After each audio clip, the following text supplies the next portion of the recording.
그러면 오늘 저희 진짜 처음 연구회 모임을 시작해 보도록 하겠습니다.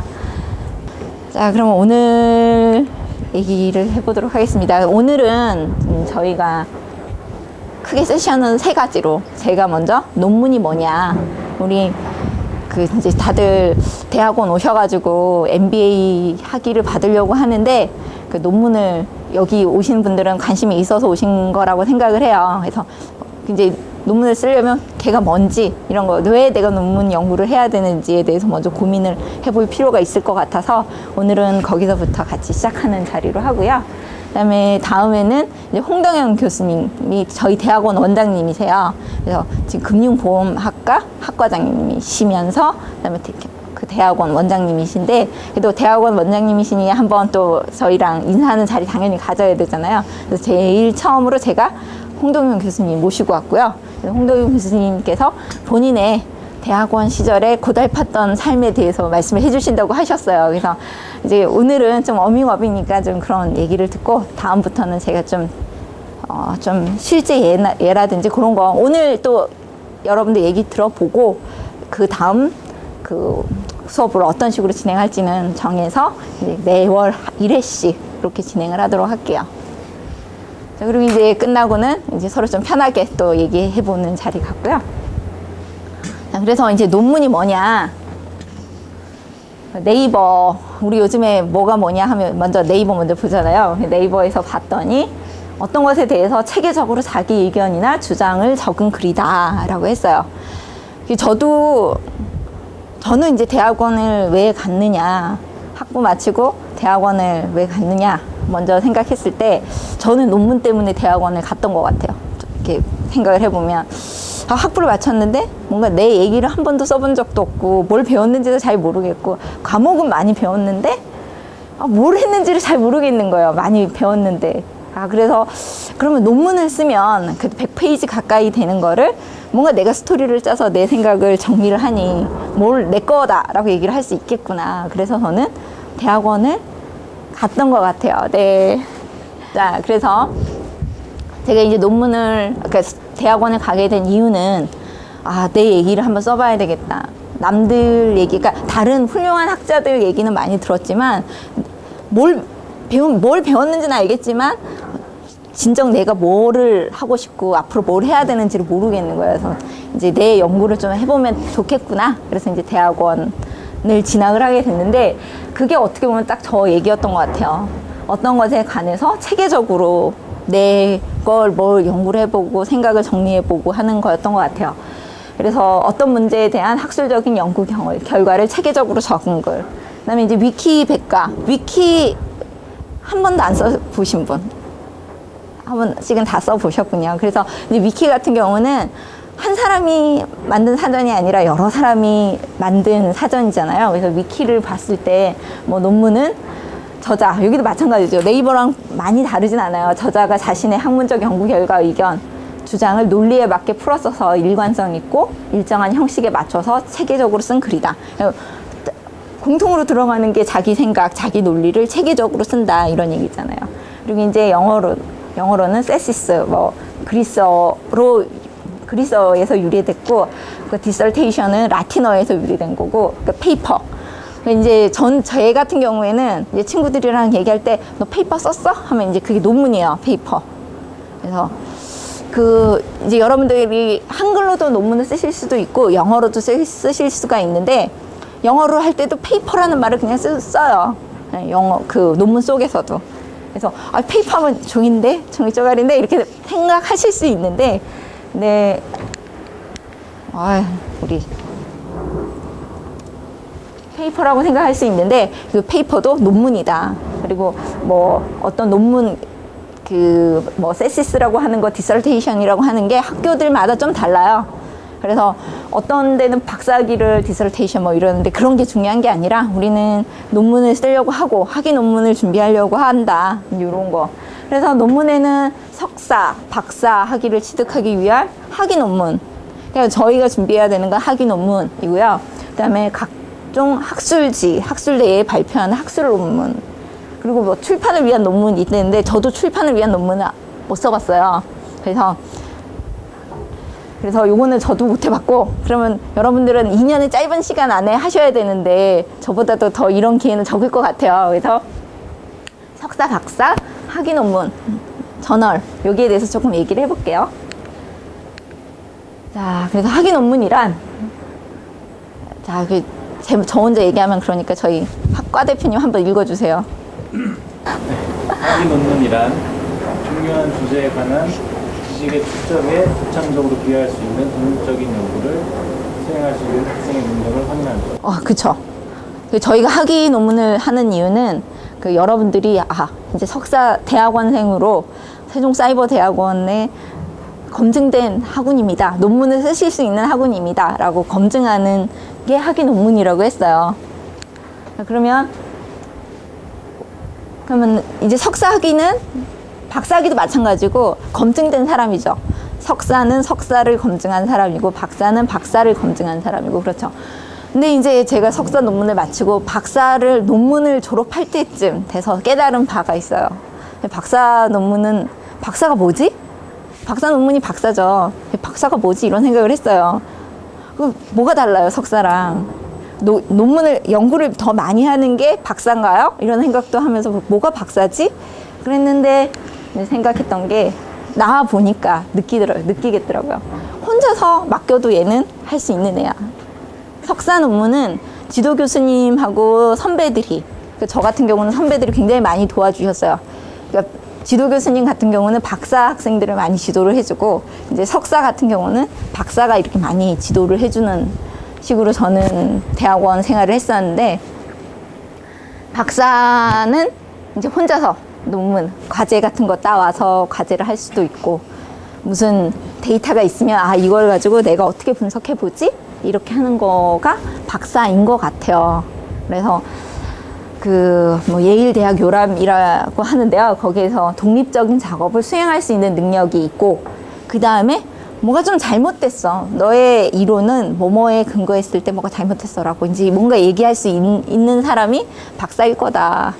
이제 여러분들 또 나 석사한 다음에 박사를 하겠다라고 하면 이 박사라는 거의 의의를 잘 알고 가셔야지. 그냥 계속 하는 거지. 좀 더 많이 아는 거 아니야? 이게 아니라 나 혼자 뭔가를 할 수 있어. 가 이제 박사인 거예요. 그렇다고 저 혼자 다 잘하냐 그런 거 아니고요. 저도 항상 또 새로운 일 할 때는 물어는 봐요. 근데 이제 석사 때보다는 다르게 더 자신감 있게 하는 것 같아요. 뭘 할 때. 그래서 여러분들도 이번 저희 대학원 잘 끝나고 논문 좀 쓰시고 그러면은 더 다른 학교 대학원 가셔서 이제 박사 학위를 받으시겠다라고 하면 이제 정말 테마부터 찾는 것도 거의 혼자서 독자적으로 하는 경우가 많을 거예요. 아마 대부분은. 또 운이 좋으면 프로젝트 중에서도 발견할 수 있고요. 주제를. 그런 얘기는 오늘 계속 할 거예요. 이 논문 테마를 어떻게 찾는 게 좋을지에 대해서. 오늘은 가벼운 자리예요. 논문 테마까지 얘기할 거예요. 네. 그럼 학술 질환. 이것도 여러분들한테 제가 강조를 해드리고 싶어요. 저희 학교가 솔직히 자기 자신을 잘 알아야 되잖아요. 제가 이건 여러 번 얘기한 얘기지만 브랜드 네임도 다른 오프 대학에 비하면 많이 떨어지잖아요. 솔직히 오프 대학에서 대학원 나왔다 그러면 다들 대학원이구나 라고 하는데 사이버 대학 대학원 나왔어요 라고 하면 이렇게 할 수 있잖아요. 근데 지금 졸업을 하시면 저희가 이제 대학원 박사과정 가실 때 그래도 추천을 해드리고 해야 되는데 그냥 수업만 몇 개 들으시면 수업만 들어서 좋은 성적으로 성적은 좋으세요 라고 가정을 해보죠. 그러면 저희가 이렇게 자신 있게 추천해드리기 어렵거든요. 왜냐하면 저희 학교를 거기에서 인정을 잘 안 해주려고 하기 때문에 특히나 학교 교수님들은 자기가 되게 이렇게 뭐라고 해야 되죠? 보수적이에요. 그러니까 검증을 한 번도 해본 적이 없잖아요. 제가 세종사이버대학 학생들을 만난 적도 없고. 그러니까 객관적으로 본인을 증명을 해야 되는데 저는 거기에 대한 수단이 학술지, 학회 발표라고 생각을 해요. 여기에서 저는 사이버대학에서 연구를 열심히 했습니다. 어려워요. 왜냐면 다른 대학원에서 풀타임으로 열심히 하시는 분들도 석사 때 등재시 저널 혼자 쓰기 어렵거든요. 근데 저희는 꼭 도전하게 해드릴 그러고 싶어요. 같이 꼭 한 편은 등재 후보지라도 자기 논문 한 편 쓰시고 그다음에 그거를 조금 더 자세하게 쓰는 게 학위 논문이 될 거예요. 그래서 이렇게 3학기쯤 되셨을 때는 이제 학술 대회 발표도 한번 해보시고 그다음에 그 학술지도 한번 투고해 보시고 이제 그 내용을 토대로 학위 논문을 준비를 하시면 다 그냥 한 번에 다 하는 거예요. 그리고는 이제 또 나는 대학원 저는 연구 열심히 했습니다 라고 자신 있게 여러분 자신한테 얘기를 할 수 있는 거죠. 그리고 대학원 박사과정 갈 때도 떳떳하게 저는 연구를 많이 했습니다 이렇게 얘기하실 수 있거든요. 그래서 저도 여러분들을 정말 잘 돕고 싶고요. 그 여러분들도 나는 쉽게 학위를 받아가겠다라고 하시면 받아가시면 돼요. 학과 공부 열심히 하셔가지고 그냥 코스웍으로 마치시면 돼요. 근데 그러면 정말 그 대학원생의 의의가 뭐냐. 제가 생각했다. 수업도 중요하지만 저는 저에 있어서 굉장히 제가 느꼈던 대학원 생활의 가장 큰 의의는 그런 부분이었거든요. 내 생각을 그러니까 연구하는 방법을 배우고 그 체계에 대해서 배우고 그다음에 거기에 대해서 100페이지 논문을 써봤다는 거. 그러니까 저는 대학원 생활에 있어서 정말 마무리고 그랬던 것 같아서 이런 경험을 같이 해봤으면 좋겠다. 근데 힘들어요. 힘들긴 해요. 그래도 같이 해봤으면 좋겠다. 자, 학술지는 우리나라에 진짜 많아요. 600개, 등재지는 1,500개나 있어요. 등재 후보지가 600여 개고 등재 후보지 1,500개인데 뭐 2014년도 때 이런 제도가 없어진다라고는 하지만 비슷비슷할 거예요. 많이 달라지지는 않을 거예요. 그래서 학술지, 등재지, 등재 후보지는 우리 저널이라고 생각하시면 되고 제가 이제 제 수업에서 보면 그 세종 라이브러리에 들어가서 논문 검색을 해봐라 라고 한번 학습활동이나 이렇게 말씀을 많이 드렸는데 아마 직접 하는 게 쉽지는 않았을 것 같아요. 그래서 오늘 수업 끝나시면 꼭 돌아가셔가지고 한번 이제 논문 검색 같은 것도 한번 해보시고 거기에 있는 논문들이 등재지, 등재 후보지에 있는 논문들이 올라와 있는 거예요. 그래서 그리고 이제 이 등재지, 등재 후보지가 여기 문과만 있는 게 아니라 이공계 쪽도 다 있거든요. 그래서 본인이 지금 관심 있는 분야, 아직 저는 관심 있는 분야도 모르겠고 어떻게 해야 되는지도 모르겠는데요 라고 하시는 분들도 있을 거예요. 근데 일단은 자기 지금 하고 계시는 일에 관련된 단어들이라도 쳐보면 논문들이 쫙 나오거든요. 그러니까 이제 거기서 출발하셔도 돼요. 그래서 거기에 있는 등재지, 등재 후보지의 논문들을 한번 읽어보시면 이제 또 좌절하시겠죠. 어렵다. 근데 이제 제가 이제 거기에 대해서는 또 설명을 해드릴게요. 이따가. 거기에 대해서 지금 어떻게 준비를 하면 좋고 저희가 이제 연구조사 방법, 그 논문에 있어서는 가설을 세우고 검증하고 이런 방법들이 있는데 그런 거는 2학기 때 배우거든요. 근데 2학기 때까지 그냥 있기는 그렇잖아요. 그래서 이제 그거 2학기 때 배우면서 논문 방법론을 보완을 하면 되고 지금은 계속 이제 눈을 넓혀가는 거죠. 논문 지금 그런 거를 오늘 얘기를 계속 할 거예요. 학술대 발표 논문은 학술대는 논문보다는 쉬워요. 그리고 좀 굉장히 저명한 학술 대회들은 논문 저희가 투고를 하고 나면 서브미트를 하고 나면 이제 억셉트 레이트라고 하는 게 있어요. 한 20%. 해외에 우수한 그 학회들은 억셉트 레이트가 5% 이렇게 되는 것도 있어요. 근데 우리나라 보통 국내 학회들은 학회가 진짜 많거든요. 또 조사해 보면 학회들은 그냥 투고를 하면 발표할 기회를 줘요. 근데 이제 그렇게 가도 남들이 이렇게 연구하고 있고 그다음에 이런 트렌드가 있고 그리고 쉬워요. 어쨌든 얘는 준비하는 것도 그렇게 어렵진 않고 순수하게 경영 쪽은 제가 봤을 때 학회도 7장, 8장 이렇게 써야 되더라고요. 근데 이제 좀 세미 경영 쪽이 있어요. 이공계랑 이렇게 결합되어 있는 융합적인 문과랑 이과랑 섞여 있는 이런 학회를 좀 공략을 하면 그런 데는 최근에 2-3페이지 그것도 쓰거든요. 학회 논문을. 왜 2-3페이지 쓰는지 아세요? 옛날에는 더 많이도 받았는데 최근에 워낙 그 저희 논문 표절 이런 얘기 많잖아요. 그래서 학회 논문을 그대로 논문을 쓰는 게 예전에는 그냥 별 문제 없이 그렇게 썼거든요. 근데 그것도 아닌 것 같다라고 이제 자각을 해서 학회는 간단하게 정말 간단한 내용만 적고 그거를 토대로 기반으로 해서 한 학회 2-3페이지면 논문은 뭐 15페이지, 20페이지 이렇게 하면 이거 그리고 본인이 본인 거를 쓰고 하면 여기에 대해서 표절이라고 얘기하기 힘들잖아요. 그래서 요즘에 저는 그 산업공학 전공했다고 말씀드렸나요? 그래서 산업공학을 전공을 했는데 그 산업공학을 전공하다 보니 경영 쪽도 학회를 저는 갈 수 있고 그다음에 이공계 쪽도 갈 수가 있는데 이공계 쪽도 갈 수가 있는데 제가 주로 가는 학회들은 좀 그렇게 그 분량이 적어요. 그래서 본인에 잘 맞는 학회들도 있어요. 그래서 이제 지금부터 또 학회도 한 번씩 찾아보고 그럼 학회를 어떻게 찾아야 될까요? 저희 여기 등재지 제가 또 이따 설명을 해드릴 텐데 등재지가 한국연구재단에 보면 등재지 목록이 있어요. 이제 거기에 가면 논문 리스트들이 쫙 나오면 그 바로 옆에 학회 이름이 나와요. 그래서 오늘 꼭 여러분들이 가서 한번 제가 그 등재지랑 이런 부분은 업로드를 URL을 드릴게요. 그러면 이제 직접 거기 가서 다운을 받으셔가지고 그 학회들이 어떤 학회들이 있고 이거 내가 좀 관심 있어도 되겠네. 이제 색깔 따로따로 표시해가지고 그런 거를 정리를 해서 파일로 가지고 계세요.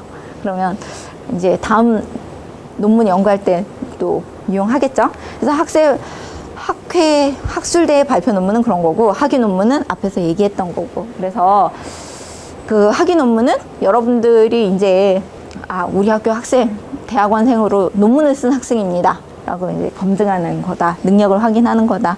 최소한의 논문이 뭐다는 알고 있는 학생입니다 라고 검증을 하는 거고요.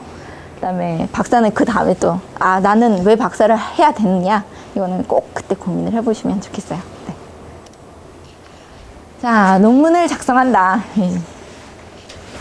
앞에 논문 정의랑 비슷한 거죠. 그래서 자신의 개념을 체계화하고 자료를 정리하는 방법을 배우는 거다. 다른 사람에게도 도움이 되는 대상물을 구축하는 거다. 이게 무슨 말일까요? 다른 사람에게 도움이 된다, 논문. 논문 왜 쓰죠? 또 돌아가는 건데, 그 논문을 써놓으면 이 논문을 다음에 활용하는 거랑 또 관계가 있을 거거든요. 이거는 또 제가 다음에 준비했어요. 자, 그러면 이제 논문 쓰기 작업을 한번, 물론 반드시 이 방법은 아니지만, 이제 어떤 학자가 굉장히 고민 끝에 이 방법도 나쁘지 않다, 추천을 합니다 라고 하는 방법이에요. 그래서 처음에 보면 구체적인 테마를 찾기, 그 다음에 테마에 관련한 자료를 수집하기, 그리고 자료 정리하기. 그렇게 자료를 정리하다 보니 주제에 대해서 더 깊은, 좀 더 찾아야 되는 부분들이 생기겠죠. 그래서 더 검토하고 테마에 대해서 더 다듬고, 그 다음에 이전에 고찰에 대한 유기적인 형식을 부여함, 논문의 뭐 기여도라든지 논문 특유의 형식이 있거든요. 그러면 거기를 따르다 보면 그 자체가 의미가 있어지는 거죠. 그리고 이제 이 다음에는 이 논문이 정말 남들 입장에서 한번 생각해 주는 거죠. 본인이 본인 말을 할 때는 다 그냥 이해가 되는 것 같거든요. 근데 남이 보면 이해하기 어려워요. 여러분들도 다른 사람의 글을 볼 때 뭐 책이나 이런 부분들은 당연히 글을 잘 쓰시는 분들이 쓰니까 이해가 하는데 어렵지 않겠지만 그냥 특히 신입사원이 글을 써서 보고서를 써서 줬어요. 이거 참 이거 무슨 말인지도 모르겠고 이런 경우 종종 있으실 수도 있을 텐데요. 그래서 논문에 대해서도 계속 보면서 이게 의미가 맞게 전달이 된 건지 혹시라도 오해할 수 있는 부분이 있지 않는지 이런 부분을 검토를 해야 된다. 그리고 제가 스타트 포인트를 색깔을 지금 2개로 해서 했어요. 먼저 테마를 찾고 거기에 대해서 자료를 수집하는 방법이 있고요.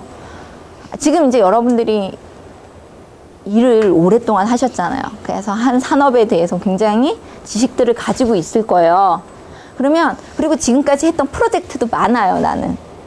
그러면 그 자료들이 있다라고 하면 그 자료를 기반으로 해서 여기에서 논문거리가 되겠어 라고 할 수 있겠죠.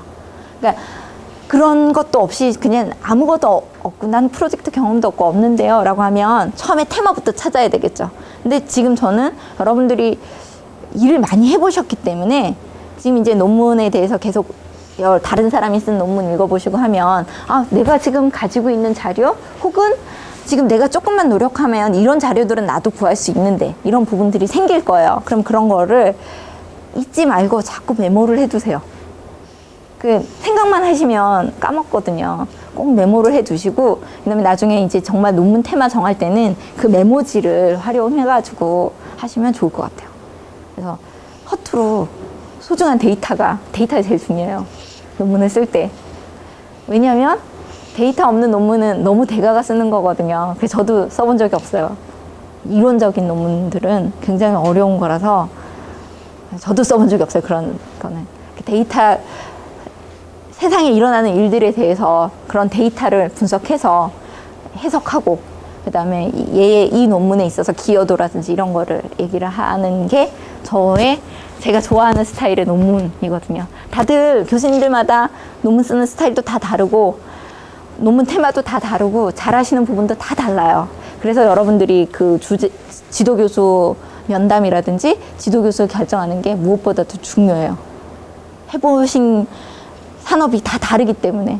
그러니까 저 같은 경우는 품질 경영이라든지 뭐 서비스라든지 기술 그리고 그 고객 만족 이런 부분은 전 잘할 수 있어요. 근데 이제 음식 쪽, 외식 쪽에 이렇게 들어간다라고 하면 제가 어느 정도까지는 할 수 있지만 그 산업에 있어서 정말 인사이트를 뽑아내는 부분은 저보다는 외식을 전공하시는 교수님이 더 잘할 수도 있거든요. 그래서 그냥 그 일반적인 고객의 만족도 조사라든지 이런 거는 제가 잘할 수도 있지만 그 산업에 있어서 또 한 번 더 들어가야 되는 부분은 또 저희 학교에 또 그쪽 분야를 전공하신 교수님들이 있으니까 그래서 계속 이 연구를 하면서 정리하고 이 부분은 우리 학교 교수님이 어떤 분이 나랑 좀 잘 어울릴까 이런 거를 잘 고민을 하셔야 돼요. 네.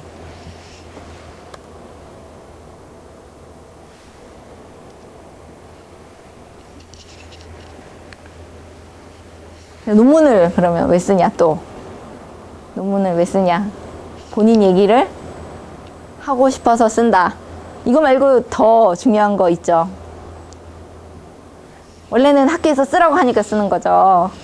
졸업 요건이 논문이라서 쓰는 게 1번이에요 솔직히. 근데 저희 학교는 다행히도 그거 1번 아니에요. 그래서 제가 여기 오신 분들을 그리고 논문 쓰시겠다는 분들에게 더 응원을 하는 거고 그래요. 왜냐면 그냥 쉽게 그러니까 쉽다라는 게 뭐 쉽다 정말 쉽다라는 의미가 아니라 논문을 쓰는 것보다는 쉽다라는 거죠. 논문을 쓰는 거는 이제 고통이거든요. 힘들어요. 석사 논문도 힘들었어요. 저 막 밤새고 막 이랬어요. 그래서 힘들긴 하지만 그만큼 본인 딱 논문 까맣게 나오면 뭉클하실 거예요. 네, 석사학위 논문. 네, 그래서 꼭 한번 그 경험을 같이 나누었으면 좋겠고요. 근데 뭐 안 하셔도 저희 학과 공부 열심히 하셔가지고 또 중간중간에 연구 과제들 이런 거를 과제로 내드리잖아요. 그런 것만 하셔도 어느 정도까지 MBA를 나왔다라고는 할 수 있겠지만 꼭 논문 연구는 대학원을 생각하시는 분은 박사 과정을 생각하시는 분은 반드시 하셔야지 좋을 것 같습니다. 아이고. 그다음에 이제 졸업 후에도 논문 작성한 그럼 논문을 썼는데 나는 석사만 할 건데요. 그럼 별로 필요 없는 거 아니에요? 라고 생각하실 수도 있잖아요. 그래도 논문을 쓴다는 것 자체가 아까도 얘기했지만 논문 정의에서도 나와 있는 거지만 체계적으로 내 사고를 정리하는 거를 한번 한 거잖아요. 그리고 논문 연구 방법론이라는 과목을 여러분들이 배워보시면 알겠지만 그 과목에서 보면 많은 데이터를 분석하고 거기에 대해서 해석을 해내는 그런 연습을 하는 거거든요. 여러분들 이제 직장 다니시면서 항상 뭔가를 문제를 만나고 문제를 해결을 해야 될 텐데 이 방법론을 한번 해보시고 논문을 써보시면 반드시 논문 방법론으로 하는 건 아니지만 본인 사고력이 그만큼 올라간다. 사고 체계가 높아진다라는 거는 네, 말씀드릴 수 있을 것 같아요. 저도 석사 학위 끝났을 때 박사학위 끝났을 때에 있어가지고 그 레벨업? 네, 그런 거는 정말 확연히 달랐다고 생각이 들거든요. 힘든 만큼 얻는 거는 반드시 있고, 쉽게 할 수도 있겠지만, 노력하면 더 많은 걸 얻어갈 수 있다는 거는 꼭 말씀드리고 싶어요. 네, 그리고 이제 논문은 또 나만을 위한 게 아니고 남을 위한 거다. 네, 그쵸. 논문 활용 언제 하냐? 제 논문 등재지에 썼잖아요. 그러면 이제 저희 세종 라이브러리 가면 이제 논문 서치하고 이런 데 있잖아요. 그리고 DBPR라든지 학술 논문들을 모아놓는 사이트들이 있어요. 그럼 이제 거기에 사람들이 검색을 하면 내 논문이 검색이 되면 그 사람들이 내 논문도 읽는 거예요. 왜? 내가 새로운 연구를 할 때 남들은 기존에 어떤 연구를 해왔는지를 먼저 알아야지 새로운 걸 할 수 있잖아요. 그렇죠? 그래서 연구 트렌드 동향, 그러니까 연구 트렌드를 조사할 때도 논문을 활용을 하고요. 그 다음에 이제 연구 제안서, 그리고 새로운 과제 제안서를 쓸 때도 근거가 있어야 되잖아요. 어디를 봤더니 최근에 이런 게 필요한 것 같습니다. 이거 우리 해보면 좋을 것 같습니다. 그러니까 제안을 할 때는 그런 객관적인 기준이 필요해요. 객관적인 뭔가 근거 자료가 필요해요. 그래서 논문을 활용을 하죠. 그래서 논문이라고 하는 거는 최소한 우리나라에서 검증받은 교수들이 이 논문은 괜찮은 논문인 것 같아요 라고 승인받은 거가 등재지, 등재 후보지로 올라가는 거니까요. 그래서 그렇게 한번 쓰고 나면 내 논문을 누군가가 필요할 때 읽는 거예요. 그리고 특허 쓸 때도 논문을 최근 동향을 써야 되거든요. 그래서 논문 활용은 이럴 때 많이 하는 것 같고 또 있을 거예요. 근데 제가 어제 이게 언제 쓰지? 하고 제가 쓰는 이거 지금 오늘 발표 자료는 저의 경험담이 많이 들어갔고요. 그리고 제가 아까도 얘기했지만 교재가 아니고 논문을 어떻게 하면 잘 쓸 것인가 관련된 책들이 있어요. 그래서 이제 그런 거 보고 좀 정리를 한 거다. 항상 이 방법만 있는 건 아니다. 그리고 이제 논문 형식. 이거 제가 쓴 논문인데요. 재작년에 11년도에 쓴 거예요. 그래서 보면, 여기 제일 밑에, 여기 보면 이제 제목 나오고, 영어 제목 나오고, 사람, 저자 정보, 그리고 이때 연세대학교 IT 정책 전략연구소 연구교수라는 게 있어요. 연구교수라는 게 있는데, 이건 교수는 아니고, 프로젝트 해주는 사람이에요. 프로젝트 연구. 그러니까 박사학위를 받으니까 이 연구과제를 혼자 할 수 있으니까 뽑은 거죠. 그래서 연구 교수였을 때 쓴 건데요. 이제 요약, 앱스트랙트가 나오고요. 그 다음에 키워드 이런 게 나오고, 그 다음에 이제 여기 논문이 우리 서론, 그 다음에 문헌 연구, 리터러처 리뷰라고 하는 게 이 동향을 보는 거예요. 내가 이 연구를 하는데 남들이 다 해놓은 거 뻔한 거 똑같은 거 하면 그게 논문 아니잖아요. 그거는 보고서는 그렇게 쓸 수 있어요. 같은 방법론을 이용해서 다른 데이터를 가지고 썼다라고 하면 그거는 쓸 수 있어요. 그 보고서에서는. 근데 이제 논문이라고 하면 뭔가 차별성이 있어야 돼요. 기존 연구랑 나는 이렇게 달랐어. 내가 했던 게 이렇게 달라. 그러니까 너 지금 읽으시는 분들한테 도움이 될 겁니다. 라고 할 수 있어야 될 것 같아요. 그 다음에 연구 결과. 이제 연구 모형. 이게 이제 연구 방법론이죠. 그래서 여러분들이 지금 연구 방법론은 2학기 때 배우기 때문에 지금 이제 논문을 읽어보실 때는 이 앞부분, 뒷부분을 주로 읽어보시고 연구 모형은 그냥 블랙박스처럼 있는 거지만 한번 무슨 글자가 있는지 단어라도 한 번씩 이렇게 한번 보세요. 그래서 향후 연구 어떻게 할 거냐. 그 연구 주제를 찾고 다듬는 방법, 개괄적 연구 분야를 먼저 선택한다. 연구 분야를 좀 넓게 보고 어떻게 연구할 것인가. 그리고 글을 읽고 관련 자료를 분석하는데 많은 시간을 투자할 수 있는 영역을 찾아야 된다. 이게 무슨 얘기냐? 이게 여러분들한테 제가 다른 학교 석사생들보다 여러분들이 연구하기 더 좋다라고 제가 진짜 연구하기 더 좋은 역량을 가지고 계세요. 왜냐하면 산업 경력이 많으시기 때문에. 거기에 관련된 자료라든지 이런 걸 많이 가지고 계시잖아요. 그렇기 때문에 그 관련 자료를 분석하는데 많은 시간을 투자한다. 처음에 석사가 딱 들어가면 이제 테마 찾고 그 테마에 대해서 기존 학자들의 문헌 연구라든지 그런 거 연구하는 읽어보는 데만 해도 한참 시간이 걸리거든요. 근데 여러분들은 이미 거기에 대해서 몸으로 다 느끼고 알고 계시잖아요.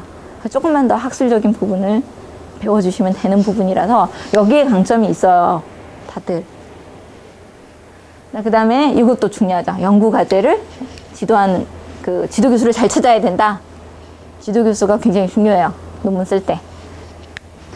제가 연구 지도 교수님을 찾는 게 정말 가장 중요한 일이에요. 그래서 그건 잘 고민하셔가지고 아직 시간 많으니까요. 제 로드맵 이따가 보여드릴게요.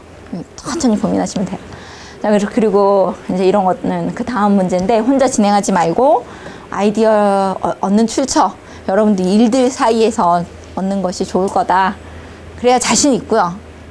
논문 발표할 때 자기가 잘 아는 거 교수보다 내가 이 산업에 대해서 잘 안다 그러면 근데 발표하실 때는 또 너무 거만하게 하시면 안 돼요. 그런 건 또 다음에 제가 또 설명을 해드릴게요. 그래서 그 잘 할 수 있고 그다음에 이제 연구 가설 연구 이런 것도 그 제가 연구조사 방법론에서 더 심도 있게 공부는 할 거예요. 근데 이제 가설 세우거나 하는 거에 대해서는 저희 연구의 모임에서도 같이 한번 또 해보는 거 해볼게요.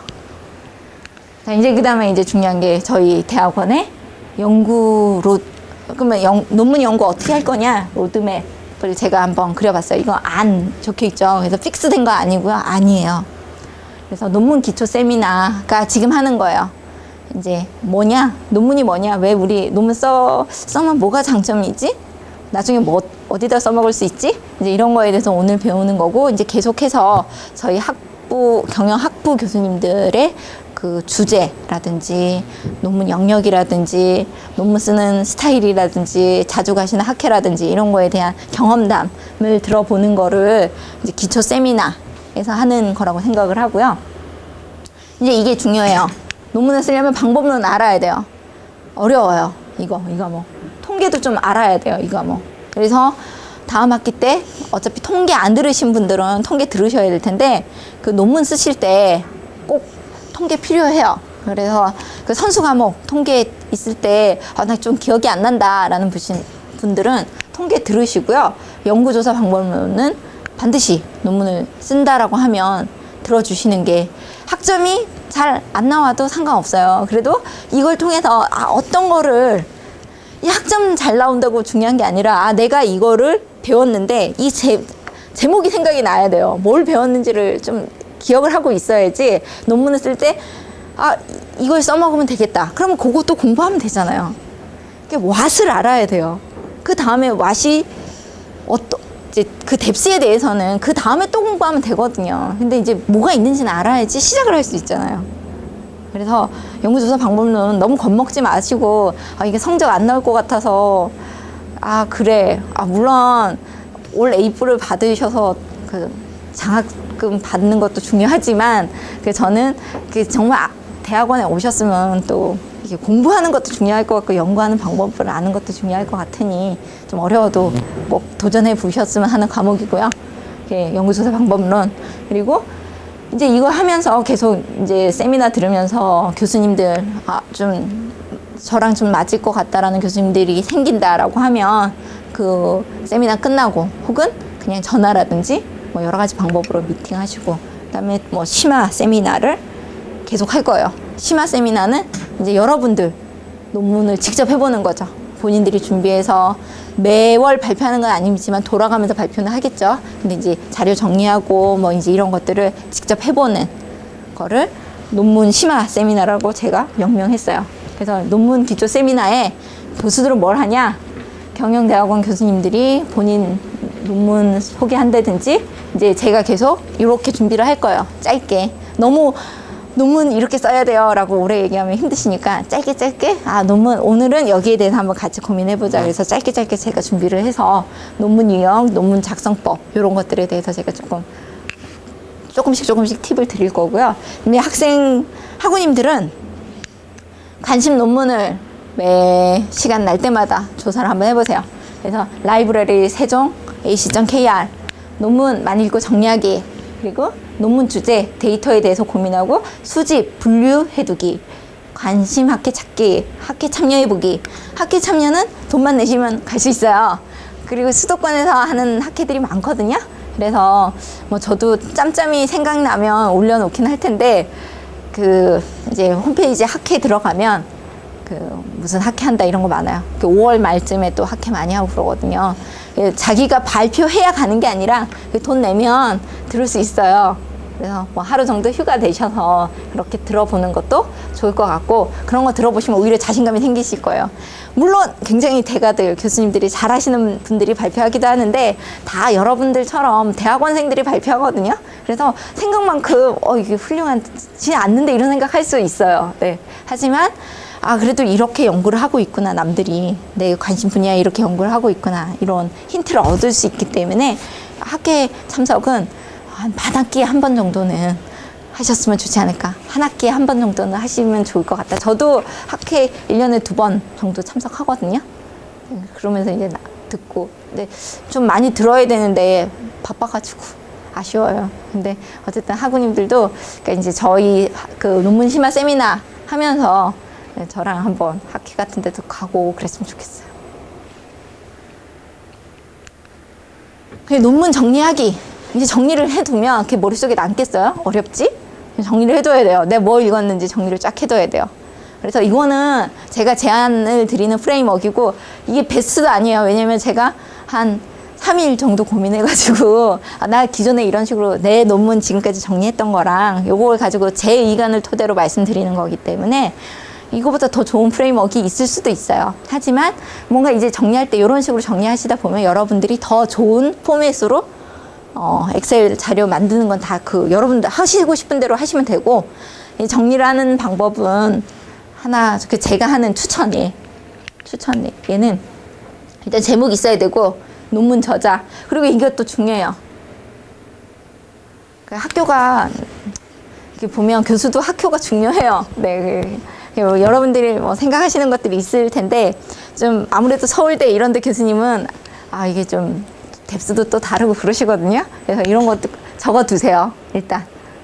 그래서 이 교수님이 지금 어디에 계시는 분인지 이런 것도 알아두고, 그 다음에 이제 게재 저널 제목이랑 이런 게 있어야지 나중에 여러분들이 논문 쓸 때 마지막에 그 논문 리스트를 쫙 내거든요. 참고 문헌에서 그 리스트를 적는데 요게 있어야지 나중에 고생을 안 해요.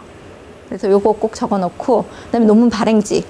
본인이 관심 있는 논문을 아까 세종 라이브러리 ac.kr 들어가서 검색을 하다 보면 그 논문 이렇게 정리하면 계속 논문 발행지가 나올 거 아니에요. 그러면 내가 관심 있는 논문 발행지가 계속 눈에 걸려요. 계속 나와요. 그러면 나 여기 학회에 가입해야 되겠다, 이런 아이디어가 나오겠죠.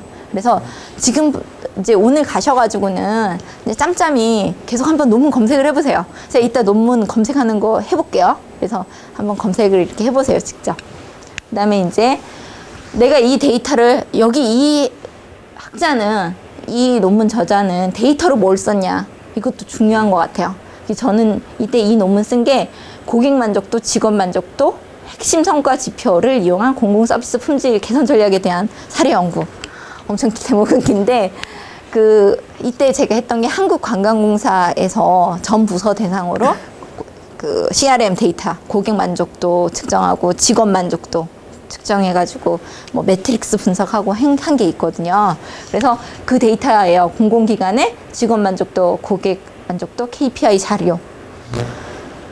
KPI가 키 퍼포먼스 인덱스라고 해서 얘네들이 중요한 성과에 대해서 그 점수가 얼마나 되는지가 KPI예요. 그래서 기업이 얼마나 그 성과를 잘 내고 있느냐를 직원 만족했더니 KPI 성과가 좋더라. 아니면 그 고객이 만족한 부서가 KPI 성과가 좋더라. 여기에 관련된 그 결과를 보여준 거죠. 그래서 이제 또 중요한 거는, 그럼 연구 방법론 뭘 썼냐? 얘는 직원 만족도 조사 기법을 이용했고, 만족도 기법 중에 썼고, 매트릭스 분석을 했더라. 그리고 저는 여기 지금 수학 관련된 방법들이 있는데 그건 좀 복잡해서 안 썼어요. 그래서 뭐 중요도, 기여도를 수식화해서 그걸 뽑아냈거든요. 그래서 그런 것도 뭔가 좀 이해가 안 되는 것들이 있는데, 기존에 없던 수식을 썼음, 도출했음, 뭔가 이런 식으로 본인만의 언어로 정리를 해두세요. 모르는 것도 그냥 써놔. 이게 뭐라고 정리를 해 두시고, 그 다음에 연구조사 방법론 배우시고 나면 이제 지울 수 있겠죠. 아, 이제 이건 알아. 들어봤어. 그러니까 꼭 안다가 중요한 게 아니라 들어봤어. 그래서 이제 이렇게 정리해 주시고, 그다음에 연구 기여도. 이것도 다음 연구 때 중요해요. 아, 내 연구가 이 연구에 있어서 기여도가 뭐냐. 효율성, 팀 서비스 개선을 위한 효율적 방안을 제시를 했다. 이제 이거가 있어야지 여러분도 여러분 논문의 가치가 되는 거잖아요. 그래서 이런 식으로 또 다른 컬럼을 넣으셔도 좋은데, 일단 저는 뭐 이 정도 있으면 다음 내 테마 찾고 다음에 활용할 때 잘 쓸 수 있겠다 이렇게 생각을 했어요. 그래서 아니고 안. 그다음에 연구 방법론은 그 방법론에 대한 이론적 지식을 배우는 과목이에요. 이건 과목 들으면 돼요. 그리고 면담은 지도 교수님, 그러니까 이제 온라인으로도 저희가 교수님들 면담할 수도 있고 전화로도 면담할 수 있잖아요. 그래서 그거는 그 저희 전화번호를 알고 싶다라고 하면 그 학과 홈페이지 가면 교수님 전화번호 있잖아요. 그래서 그렇게 전화하셔도 되고, 온라인 미팅을 신청하고 싶다 그러면 온라인 미팅 사이트 이용해서 미팅 걸어 놓으면 되는 거고, 그다음에 화상 면담도 되거든요. 화상 면담 신청해 놓고 이제 교수님이 모를 수도 있으니까 이메일이나 이런 거 가지고 한번 보내놓으면 도움이 될 것 같아요. 그다음에 논문 심화 세미나는 아까도 얘기했지만 이제 실제적으로 학생들이 할 거예요. 학술 대회 준비라든지 학술 논문 준비라든지. 그래서 이제 돌아가면서 발표도 하시고 그런. 자, 그래서 논문을 쓰기 위한 가장 중요한 준비한 과정 중에 뭐 제가 말씀드리고 싶은 거는, 제 박사 학위 논문을 3년차 때 2년차 반에, 그러니까 1년 반 동안은 프로젝트를 계속하면서 논문 주제를 못 잡고 방황을 하고 있었어요. 내 프로젝트는 너무 의미가 없어, 가치 없어, 이런 일을 교수님이 시키다니 난 졸업하기가 멀었구나, 나 졸업이 안 보여, 이렇게 막 슬퍼하면서 1년 반을 보냈는데, 아, 이게 이제 너무 안 보이니까 깜깜해서 지도 교수님을 찾아갔죠. 교수님, 저는 졸업이 어려울 것 같습니다. 그랬더니 교수님이 네가 한 일이 얼마나 가치가 있는지에 대해서 교수님께서 이제 몇 마디 힌트를 주셨어요. 아, 그제서야 거기에 대해서 제가 했던 프로젝트에 대한 가치가 보이더라고요. 그 전까지는 아, 이렇게 허드렛 프로젝트만 하다가 저는 졸업이 어렵겠구나 이렇게 정말 생각을 했었어요. 그러니까 이제 거기에 대해서 내가 지금 여러분들이 하고 계시는 일이라든지 관련된 일이 분명히 논문하고 연관이 될 수도 있어요. 물론 안 될 수도 있지만. 근데 거기에 대해서 아, 교수님 너무 좀 그래서 말도 못하겠다 이렇게 생각하지 마시고, 그냥 저희 어차피 학우님들 가장 큰 장점이 학생이시잖아요. 편하게 교수님들께 여쭤보고 이렇게 많이 얘기를 해보시면 좋은 주제를 고르실 수 있을 것 같아요. 그래서 눈을 뜨시고 넓은 마음가짐으로 하시고, 그다음에 지금 이제 제가 가장 부탁드리고 싶은 거는, 연구 방법론은 모를 수 있죠. 안 배웠으니까. 근데 그 방법론 말고라도 이 사람이 어떤 데이터를 이용했고 이 논문의 기여도는 뭐다, 이런 거를 계속 정리를 좀 해두세요. 여러분들 관련된 테마라든지 과제들 있잖아요. 거기 관련돼서 논문 서치를 한다라고 하면 이런 거 정리를 좀 해두시면 다음에 논문 작업할 때 큰 힘이 되실 것 같아요. 저는 안 그랬지만 지금 제가 책 읽어보면서 느꼈던 게, 아, 이걸 다 좀 미리 시작했으면 좋았을 것 같다 이런 생각이 많이 들더라고요. 그래서 저는 여러분들 오늘 이게 제가 준비한 마지막 장인데요. 저는 사이버 대학을 나왔지만 다른 어느 대학원 학생들보다 연구 능력엔 자부할 수 있습니다 로 저희 학교를 졸업하셨으면 좋겠어요. 그래서 저희 연구의 모임은 좀 이런 목표를 가지고 파이팅 해봤으면 좋겠습니다. 자, 그러면 제가 원래 한 40분 정도 하려고 그랬는데 비슷하게 한 것 같아요. 그래서 혹시 질문이나 이런 거 이따가 또 저희 홍동윤 교수님 말씀 들은 후에 하고요. 그럼 일단은 저희 커피 좀 먹고 그다음에 한 5분만 쉬었다가 홍동윤 교수님 그 두 번째 세미나 간 다음에 두 번째 세미나 듣도록 하겠습니다. 고생 많으셨습니다. 네.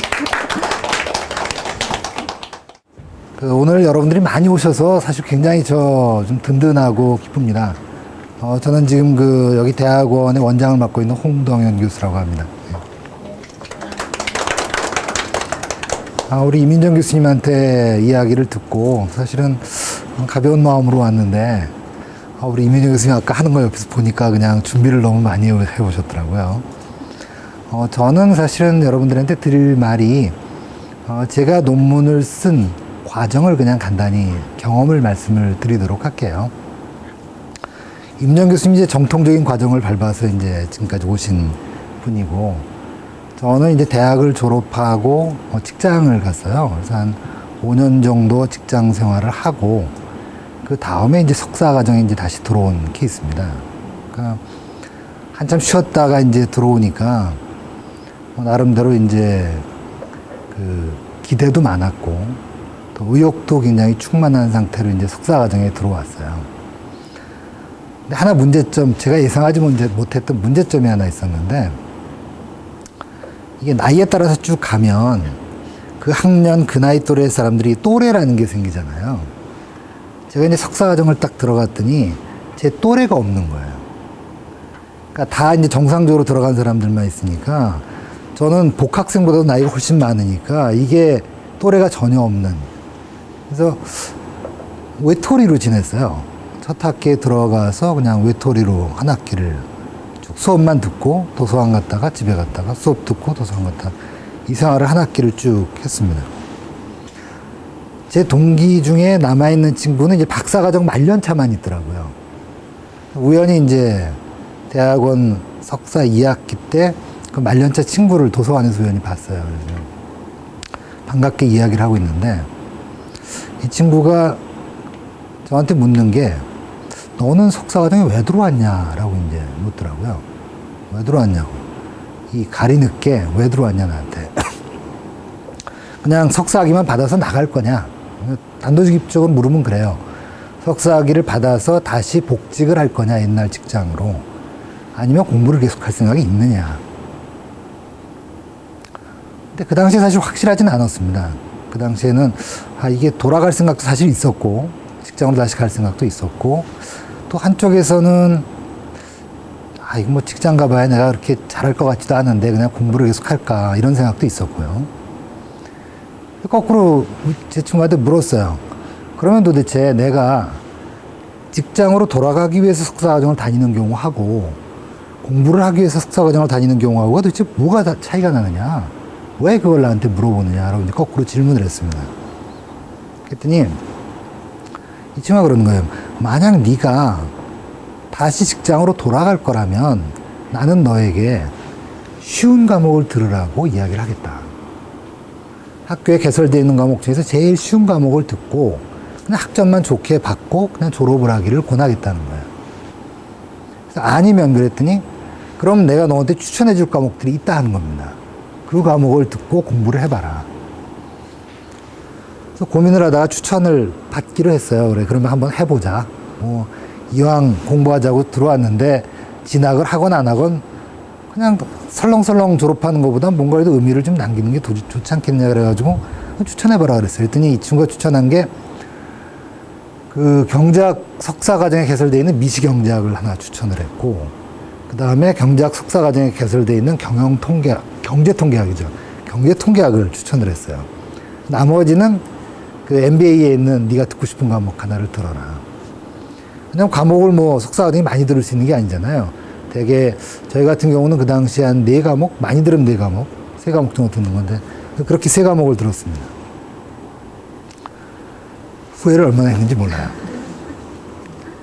이게 소위 준비 없이 이제 어떻게 말하면 학부 때부터 좀 착실하게 공부를 하다가 들어갔으면 이제 모르겠는데, 학부 지나서 한 5년 동안 논 거잖아요, 결국. 직장 생활을 했지만.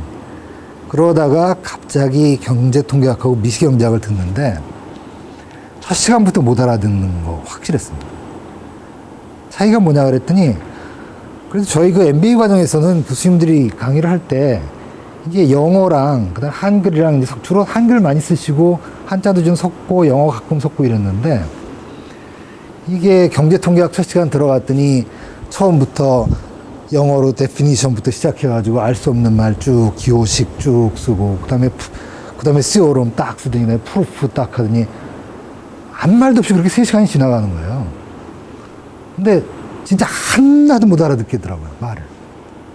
근데 저만 그런가 했더니 이렇게 주변을 보니까 대부분 다 이제 멍한 표정이고, 그 앞자리에 한두 명 정도만 보니까 눈 또릿또릿하게 들으면서 가끔 선생이랑 이야기도 하면서 나가는 거예요.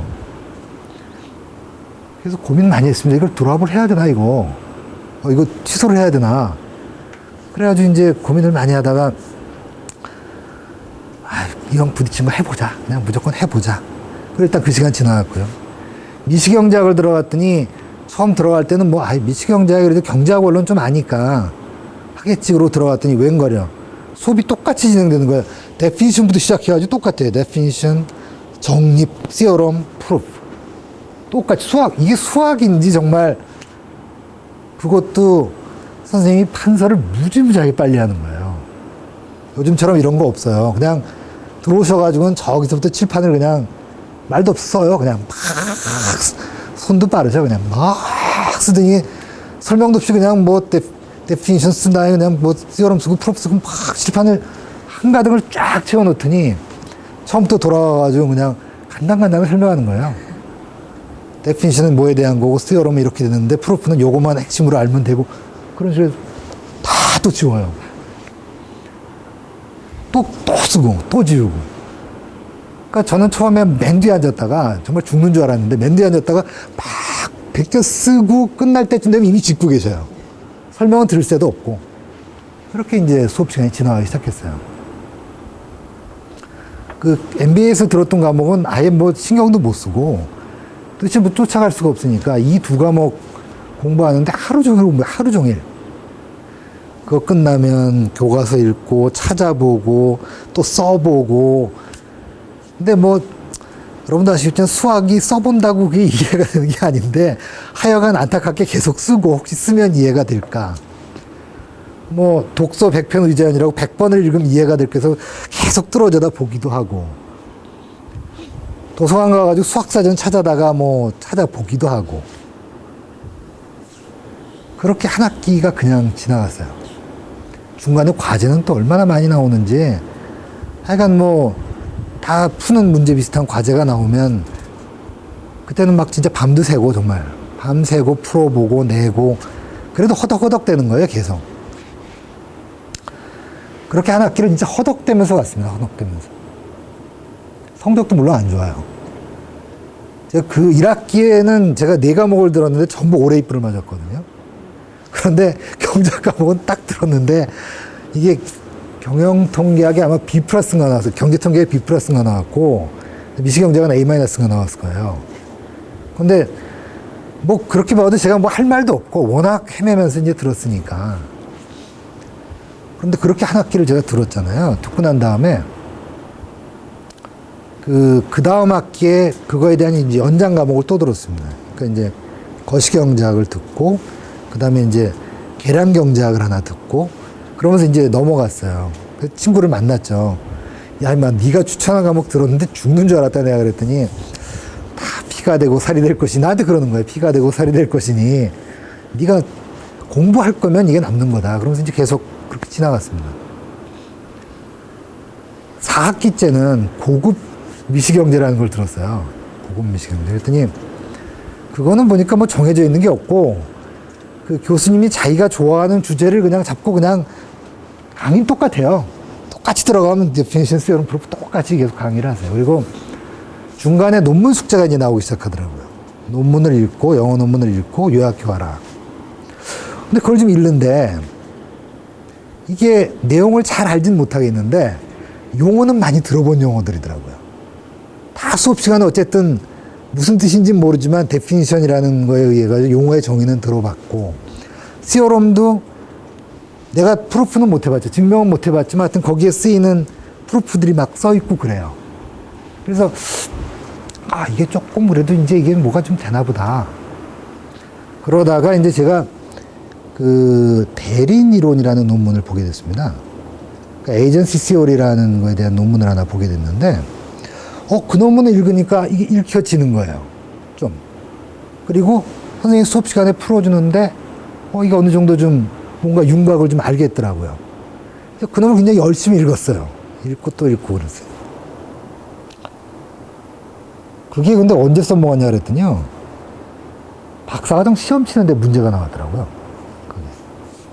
박사과정이 이제 진학을 할 때 이제 시험을 쳤는데 저희들은 뭐 여러 가지 한 대여섯 문이 나오다 그 중에 하나가 대리인 이론에 대한 걸 쓰는 게 나왔어요. 그래서 아, 이건 이제 드디어 걸렸다. 그래가지고는 그 논문에 있는 내용을 거의 상당히 많이 알고 있었으니까 그 논문을 쭉 썼습니다. 후일담에 의하면 그 이제 채점을 했을 거 아니에요. 채점을 해가지고 그 재무관리, 제가 전공이 재무관리 쪽인데 재무관리 교수님들이 굉장히 기대를 많이 했대요, 저한테. 아, 이게 석사를 졸업한 놈이 뭐 이런 정도의 어떤 그런 답안이 나올 수가 있느냐.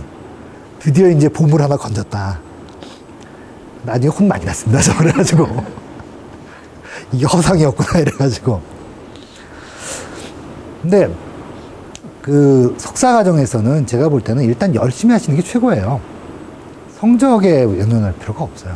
성적에 연연할 필요가 없고, 최대한 많이 공부하셔서 자기 거를 최대한 많이 만들려고 노력하세요, 그냥. 다 이해하는 거 불가능합니다. 어려운 과목 같은 경우는. 그리고 이제 석사 논문 쓰는 과정을 제가 그럼 말씀 또 하나 드릴게요. 저는 증권회사를 이제 나왔으니까 논문 쓸 때 사실 제일 먼저 사용할 수 있는 방법 중에 하나가 자기 경험입니다. 이게 보면. 그래서 저는 전형적으로 제 경험을 이용한 논문을 쓰게 됐어요. 그래서 제 석사 논문의 제목이 증권회사의 신용거래 제도에 관한 연구였어요.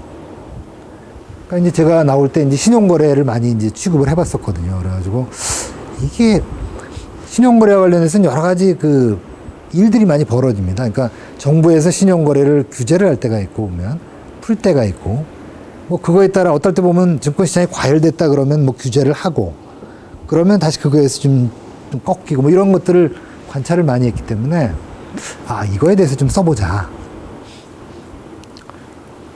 생각은 그렇게 시작을 했는데 고생은 참 많이 했어요.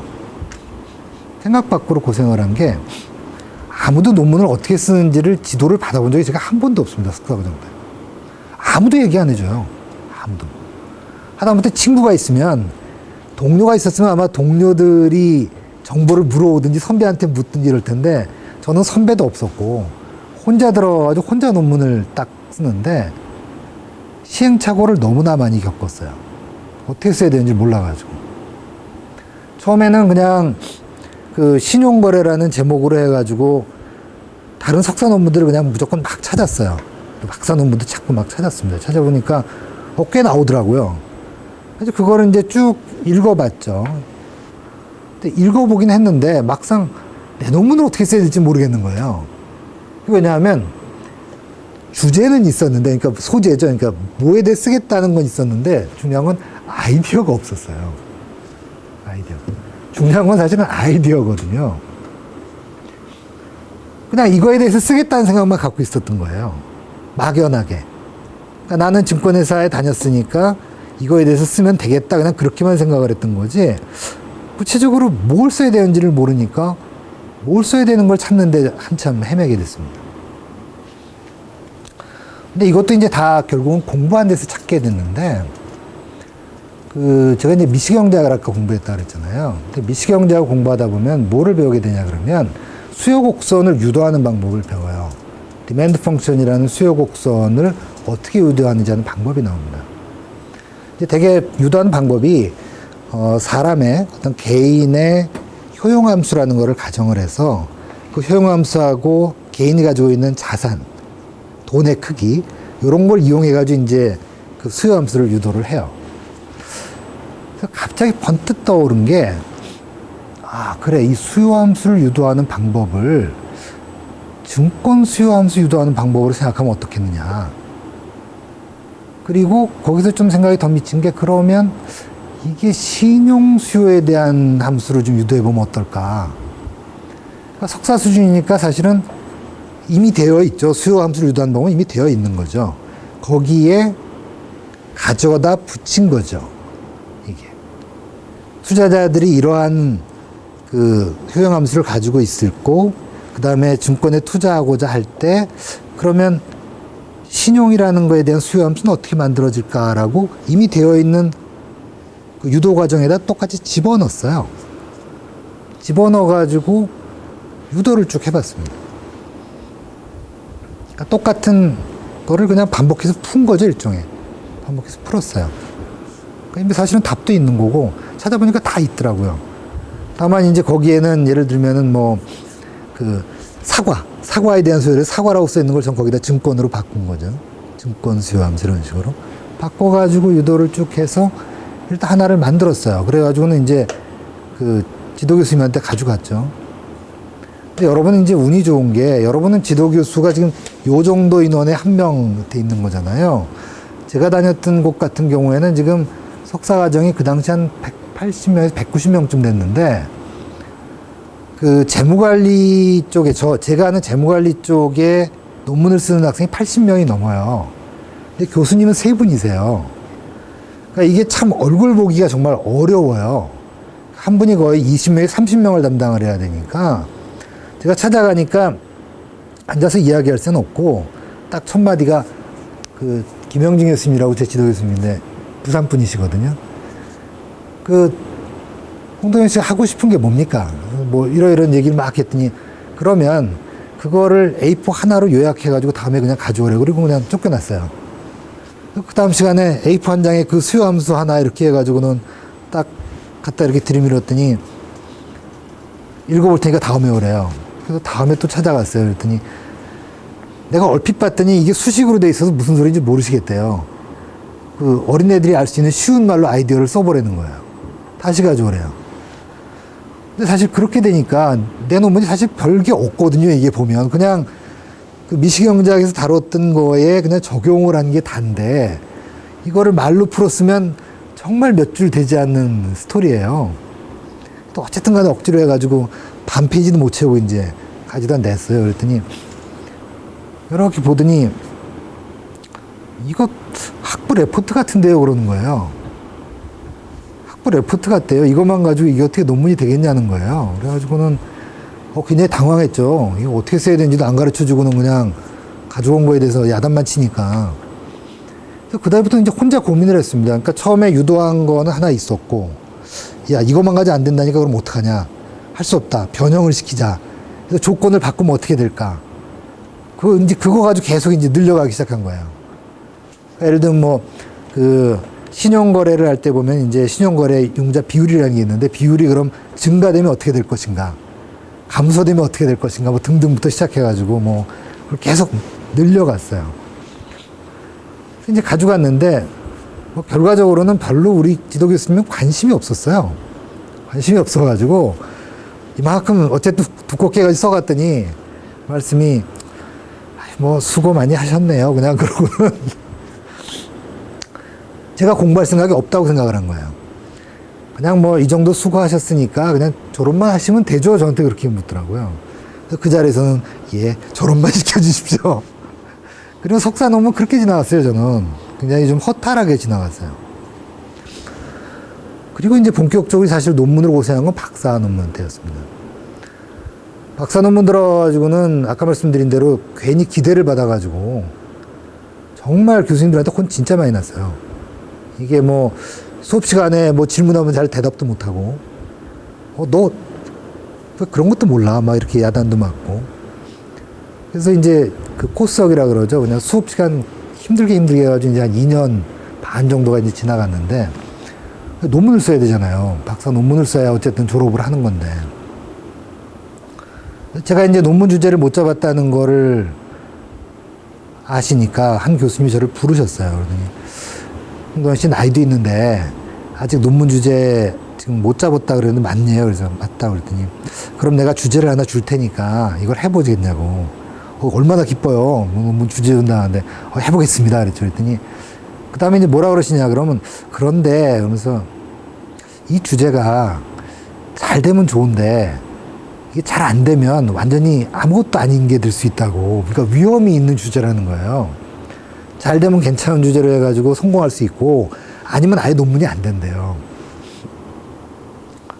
그래도 뭐 망설일 수가 없었죠. 일단 해보겠습니다. 그러고 달라붙었어요. 한 반년을 죽어라고 노력했습니다. 한 반년, 딱 반년이에요. 뭐 찾아보고 뭐 이것저것 다 했어요. 그때 했던 주제가 뭐냐 그러면 사회적 할인율이라는 개념이에요. 그러니까 재무관리에 보면 할인율이라는 게 나오는데 그건 이제 일반 기업에 대한 할인율이거든요. 영리 법인에 대한 할인율인데 공공기업이라든가 정부 사업에 대한 할인율은 어떻게 결정하는 게 좋으냐라는 그런 주제였어요. 사회적 할인율이라는 개념인데 답이 안 나오더라고요. 한 6개월을 고민을 했는데 찾아보고 고민했는데 결국 뾰족한 답을 못 찾겠는 거예요. 그래서 교수님한테 가가지고 현재 여기까지 공부했는데 지금 답이 안 보입니다. 그랬더니 아주 냉정하시더라고요. 그러게 내가 그게 답이 안 나올 수도 있다고 얘기하지 않았냐고. 그러니까 교수님도 답이 없으신 거예요. 그래서 제가 6개월 동안 죽어라고 노력한 게 완전히 말짱 도루묵 돼가지고는 그냥 끝났어요.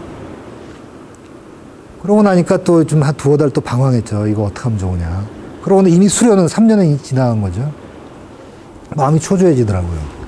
그래서 그다음부터 이제 다른 또 교수님을, 이번에 제가 적극적으로 찾아갔어요. 그래가지고, 교수님, 저 아직 논문 주제를 못 찾았는데, 어떻게 하면 좋겠습니까? 그랬더니, 그러면 하고 또 이제 뭐 하나 제시를 해주셨는데, 그게 뭐냐 그러면, 그 재무관리 쪽에서 주식에 대한 걸 많이 이제 연구들을 해요. 근데 그 당시에 채권에 대한 연구가 별로 없었어요. 그러면서 그 채권, 본드에 대한 걸 한번 해보면 어떻겠느냐.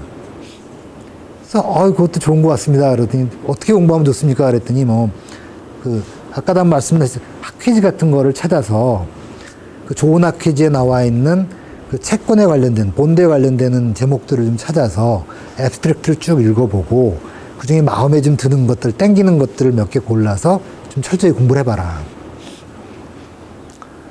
그 말씀 쫓아가지고 거의 한 달을 이제 다 찾아가지고 읽고 하다 보니까, 어떤 주제가 좀 마음에 들더라고요. 그래서 교수님 찾아가지고, 이 주제가 좀 이런 세부적인 주제가 마음에 듭니다. 그랬더니, 그럼 이제 그거는 자기가 볼 땐 좀 공부를 해야 된대요. 그냥 할 수 있는 게 아니고, 지금부터라도 그 기초를 쌓는 공부를 좀 해서, 그럼 계획을 세워가지고 한번 해보자. 그래서 그때부터 이제 채권 공부를 또 시작을 했습니다. 그래가지고.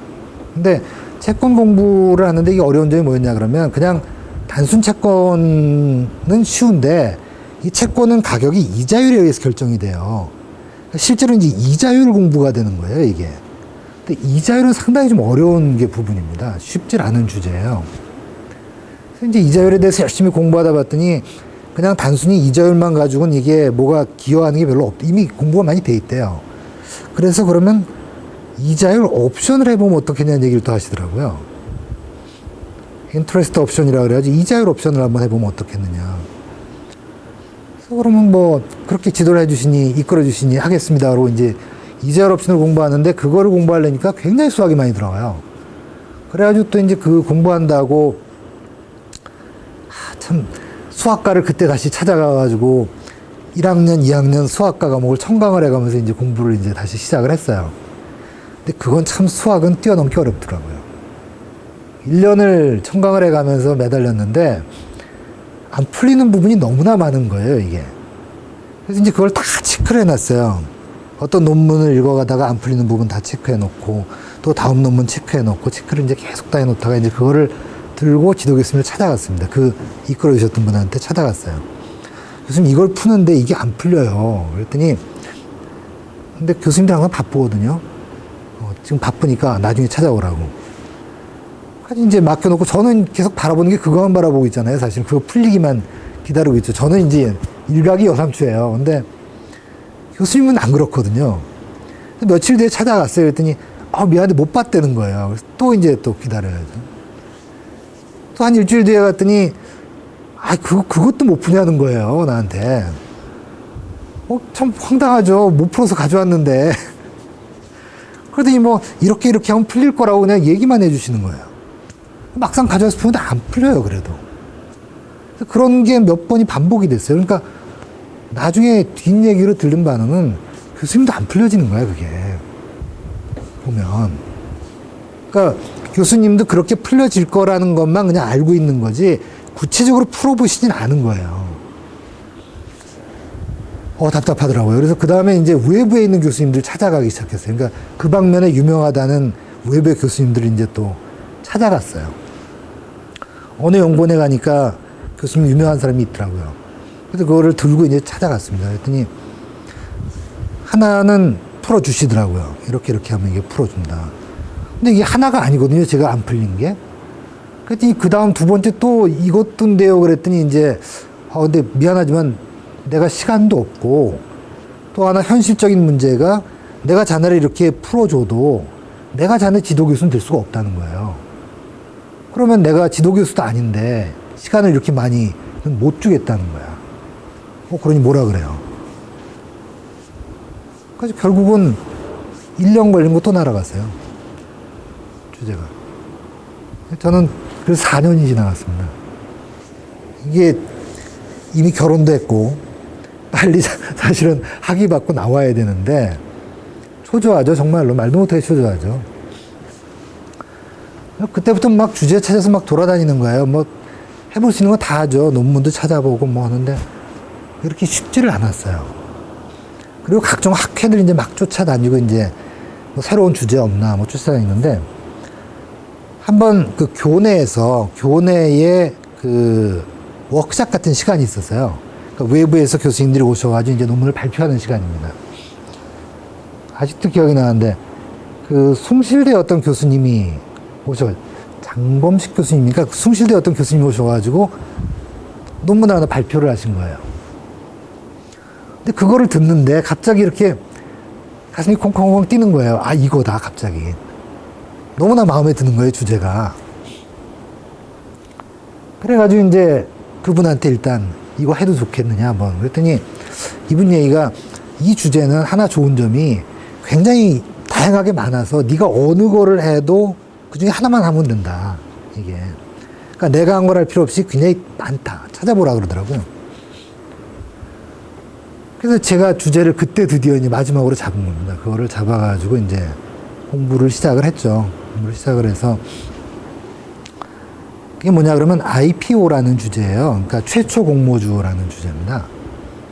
여러분도 혹시 공모주식 해보신 적 있으실지 모르겠는데 요즘 좀 주식시장이 나빠서 그렇지 공모주식을 하면 수익률이 굉장히 높거든요. 특히 처음에 공모주 받아가지고 금방 팔면 수익률이 굉장히 높아요. 이게. 그러니까 이걸 연구하는 거예요. 왜 그 수익률이 높으냐에 대한 연구입니다. 근데 지금까지 나와 있는 가설만 10개가 넘어요. 그게. 아직도 해결 안 돼 있는 미해결 과제예요. 그리고 그때 그 장범식 교수님이 가져왔던 것도 그 중에 한 가설을 이제 연구한 논문이었고, 저는 저 나름대로 또 이제 가설 하나 만들어가지고, 근데 과정은 참 힘들었어요, 결국은. 이게. 왜 힘들었냐 그랬더니, 거의 가설이 10개 이상 나와 있는 상태니까, 여러분, 논문이라는 게 가치가 있으려면은 어떤 것 조건들이 필요한지 아세요? 논문이 가치가 있으려면. 소위 공헌이라 그러거든요. 컨트리뷰션 또는 공헌이라 그러는데, 논문이 가치가 있으려면 되게 3가지 중에 하나의 조건을 갖춰야 돼요. 하나가 뭐냐 그러면 남들이 잘 쓰지 않았던 자료, 데이터를 사용한 연구. 그 다음에 남들이 잘 사용하지 않는 새로운 방법론을 이용한 연구. 그 다음에 또한 남들이 생각하지 않았던 이론을 만들어내는 연구. 이 셋 중에 하나가 있어야 사실은 논문이 가치가 있고 공헌이 있다 그래요. 예를 들면 그 제 박사과정 동기 중에 제일 먼저 졸업한 친구가 있습니다. 근데 이 친구는 논문이 뭐냐 그러면 법정 관리에 대한 논문이었어요. 근데 이 논문이 통과된 이유는 2가지였는데, 하나는 법정 관리에 관한 법원의 자료를 남들이 안 구했는데 그 사람이 억지로 구했어요. 그걸 힘들게 구해냈어요. 그 법원 자료가 이렇게 생각보다 구하기 힘든 자료였거든요. 근데 그거를 어떻게 해가지고 그 자료를 구해냈어요. 그게 제일 컨트리뷰션으로 해가지고 통과가 됐어요. 그런 케이스들이 있어요. 자료 중에서 아주 좀 구하기 어려운 자료를 구해서 논문을 쓰는 경우. 또 하나는 이론을 조금 발전시키는 케이스가 있습니다. 그러니까 기존에 어떤 이론들이 쭉 있는데 여기에 조금 더 나아간 정도. 이론은 사실 개발이 힘들기 때문에 조금만 더 나아가도 사실은 인정을 많이 받아요. 3번째는 방법론을 달리하는 거예요.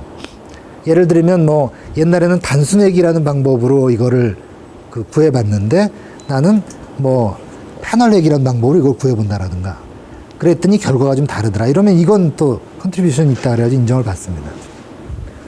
근데 제가 쓴 IPO는 문제가 뭐냐 그러면 그 당시까지 나와 있는 논문이 유명한 논문만 한 400개가 넘어요. 굉장히 많은 학자들이 거의 한 20년 동안 연구를 했던 주제예요. 그러니까 문제는 이게 시오리 이론은 발전시킬 여지가 거의 없다는 거예요. 나올 만큼 다 나왔다는 거죠. 방법론도 쓸 만큼 거의 다 썼다는 거예요. 그럼 자료가 이제 새로워야 되는데 국내 자료라는 것도 그 당시에 벌써 우리나라에서 그거를 연구하신 분들이 꽤 있었기 때문에 국내 데이터도 뭐 이미 다 있는 데이터란 말이죠. 그러니까 이 과정에서 이걸 어떻게 컨트리뷰션을 인정을 받을 것인가. 그러니까 저는 결국은 이제 인정받은 거는 시오리를 약간 변형시켰다는 거 가지고 사실은 컨트리뷰션 인정을 받은 건데 논란이 많았어요. 심사 과정에서. 심사위원, 박사과정 심사 보통 5명이 하거든요. 5명이 하는데 거기에 대한 퀘스천이 굉장히 많은 거예요. 자, 너는 이게 뭔가 새로운 이론을 만들었다고 하지만 내가 볼 때는 아니다. 이건 기존 이론 그대로다. 그러면 졸업 안 시켜주겠다 그러면 어떻게 해요? 빌어야죠. 뭐. 그래가지고 아닙니다. 조금 그래도 다른 겁니다. 이거. 이런 점이 조금 달라요. 그리고 계속 이제 설득을 하고 속으로는 왜 그렇게 되는 게 진짜 연구를 해보니까 거의 다 있더라고요. 진짜 이건 내가 처음 했겠지 그러고 했는데 나중에 보면 누군가 또 어딘가에 해놨고 보면 건드려놨고 또 이건 머리 싸내가지고 이건 새 거겠지 그래 놓으면 또 찾아보면 어딘가에 또 있고 그렇게 하다가 결국은 저희 그 지도 교수님이 너 좀 나가 있어 그러더라고요. 심사를 봤는데 너 좀 나가 있어. 그러더니 결국은 단판을 지으셨대요. 그래서 뒷얘기 들어보면 뭐 말씀대로 새로운 게 아닐 수도 있고 하지만 동정론을 펴줬다 그래요. 저 양반 나이도 있는데 처자식도 있고 빨리 졸업해야 되고 또 뭐 그 또 봐줄래면 이렇게 또 컨트리뷰션이 있다고 볼 수도 있는 거 아니냐. 그랬더니 외부 심사위원 한 분이 끝까지 반대하셨대요. 사실은 저 아직도 기억나요. 그 외부 심사위원 혼 많이 났어요. 정말로. 그 처음 논문 발표 시작하자마자 혼났는데 뭐 처음에 이제 제가 IPO에 대해 설명을 하면서 이러한 그 최초 공모 현상은 우리나라뿐만 아니라 미국에도 있었고 프랑스에도 있고 뭐 영국에도 있고 독일에도 있습니다. 얘기를 했더니 첫 번째 나온 질문이 참 제 가슴을 덜컹하게 만들었는데 그 혹시 불란서 주식시장에 대해서 아냐는 거예요. 제가 그걸 어떻게 알아요? 그냥 문헌에서만 봤지. 그래서 아니 그냥 문헌에서만 봤다고 그랬더니 그러면 불란서의 경제체제하고 사회체제에 대해서는 아니에요. 아니, 그거 어떻게 알겠어요? 세계사 시간이나 뭐 이런 데서 들어본 것뿐이 없죠. 그랬더니 왜 물어보나 그랬어요. 그랬더니 너는 겉가죽만 봤다는 거예요. 불란서의 주식시장은 다른 나라 주식시장하고 다르다는 거예요. 그러니까 그 수익률이 거기가 그렇다 그래서 똑같이 그걸 비교해서 똑같이 쓰면 안 된다는 거예요. 죄송합니다.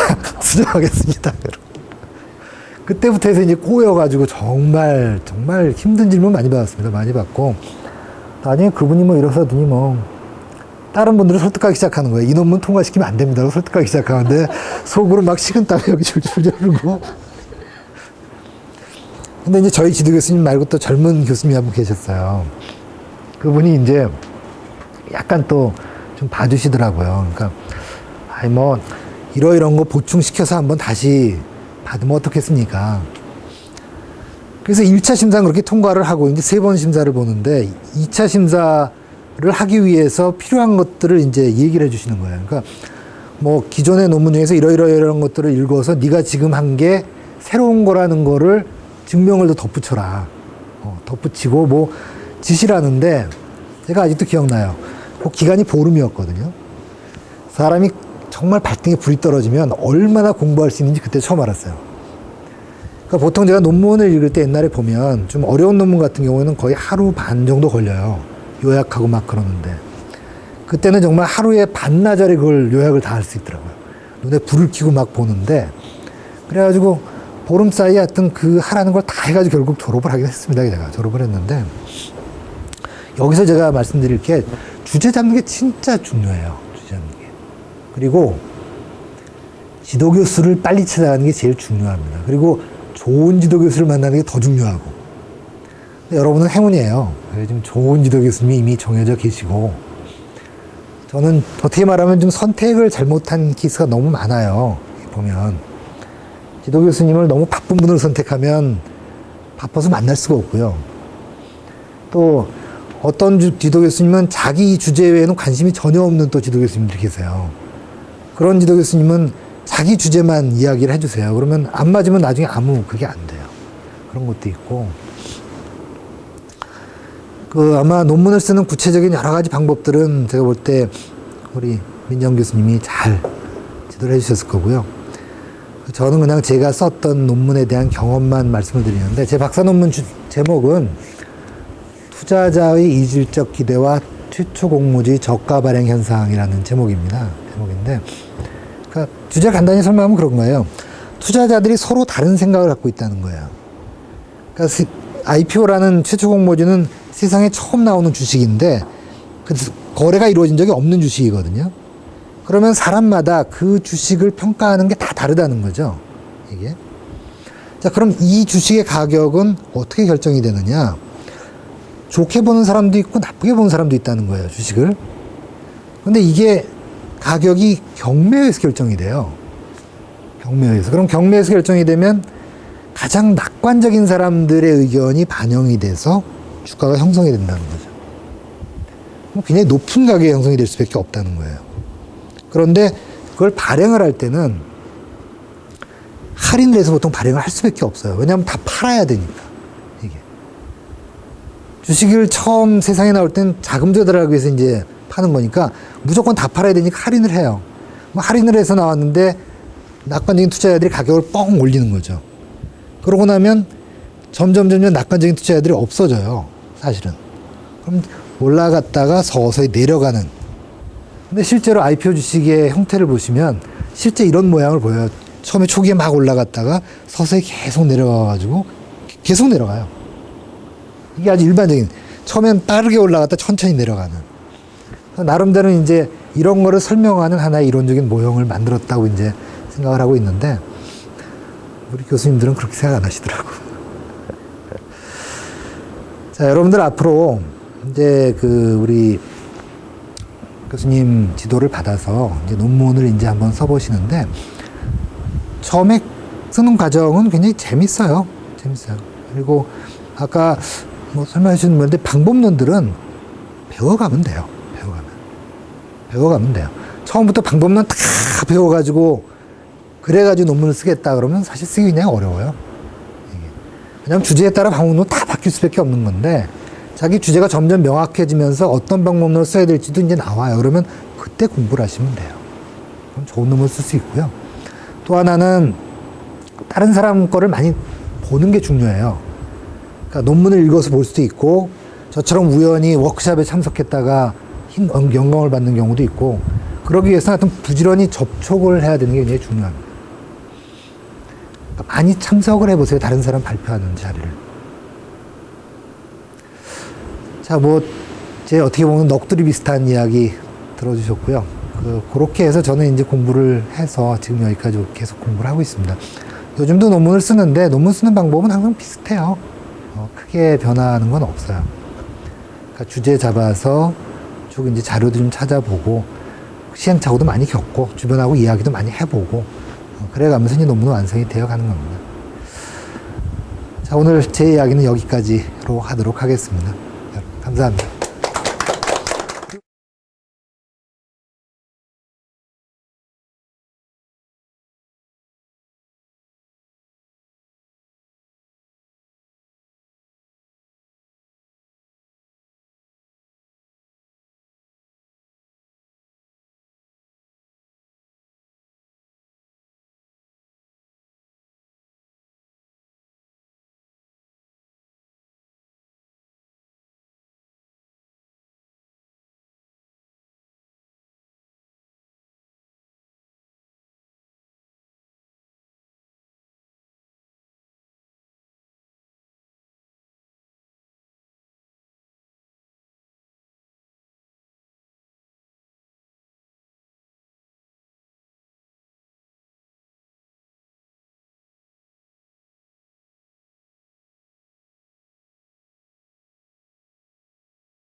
그리고 뭐 논문 쓰는데 질문하시는 것들 있으면은 뭐 언제든지 지금 당장 궁금하신 것도 있고.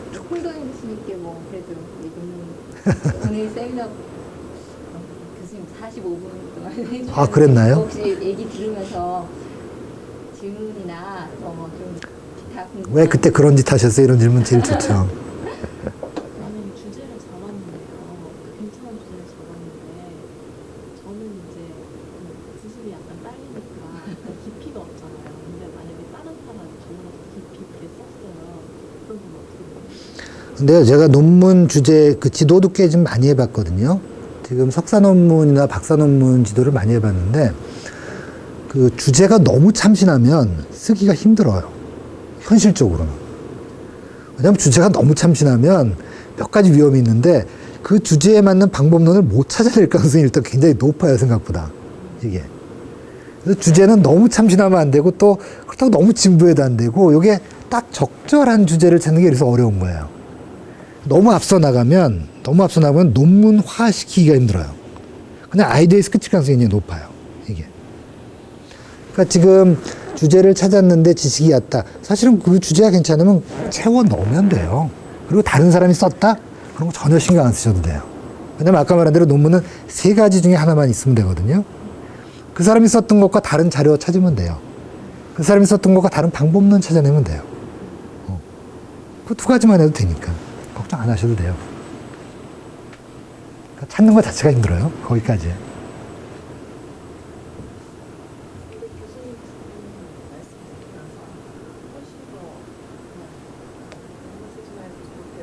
생각이 더 많이 들고요.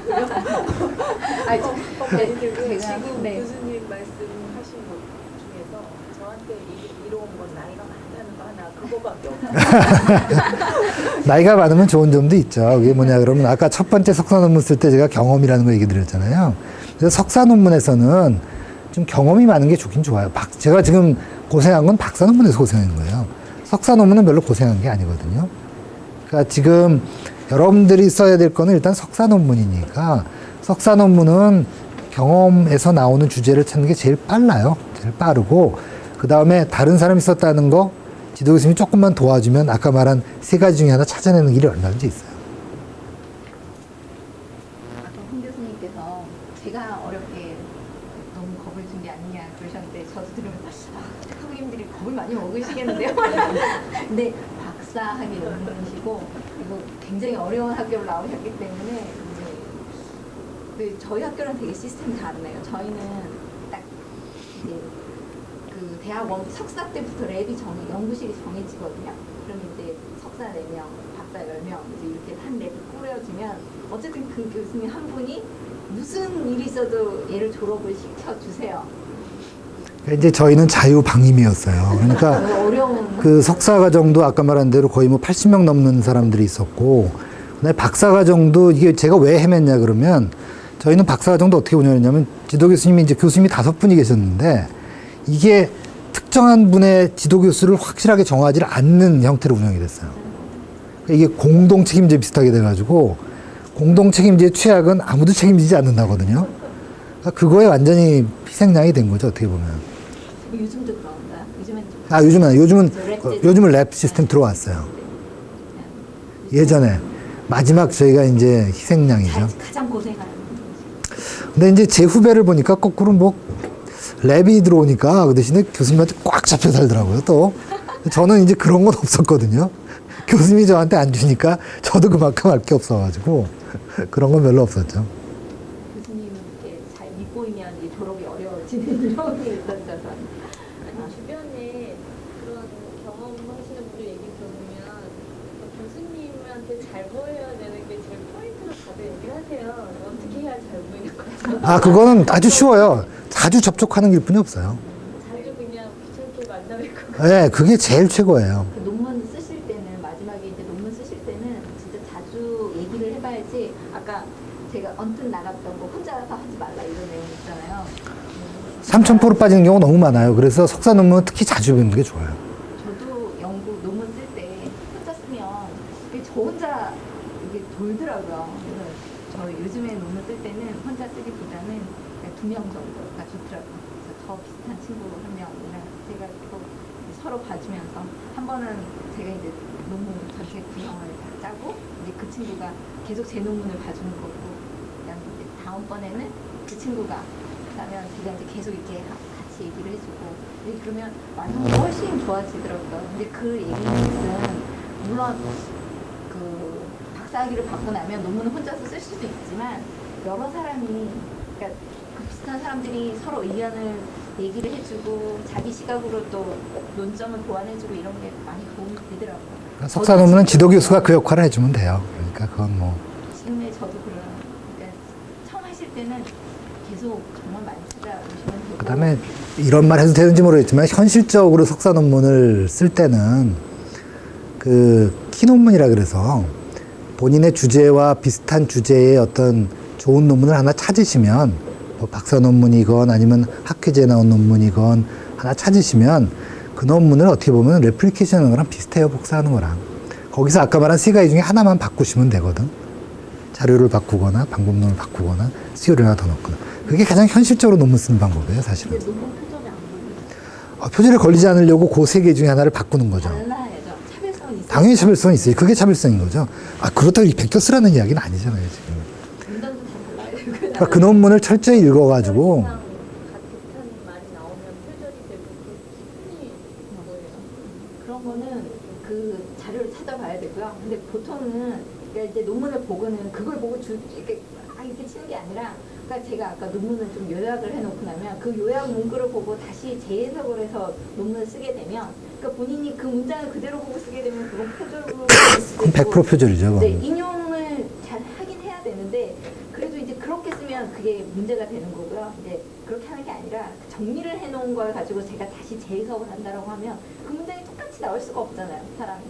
그러니까 키 논문의 의미는 키 논문의 아이디어 그리고 흐름 같은 거를 똑같이 잡아가라는 거예요. 왜냐하면 처음부터 그냥 맨땅 헤딩하기 너무 어렵거든요. 그래서 그런 얘기를 하는 거지 그걸 뺏기라는 소리는 아닙니다. 그래서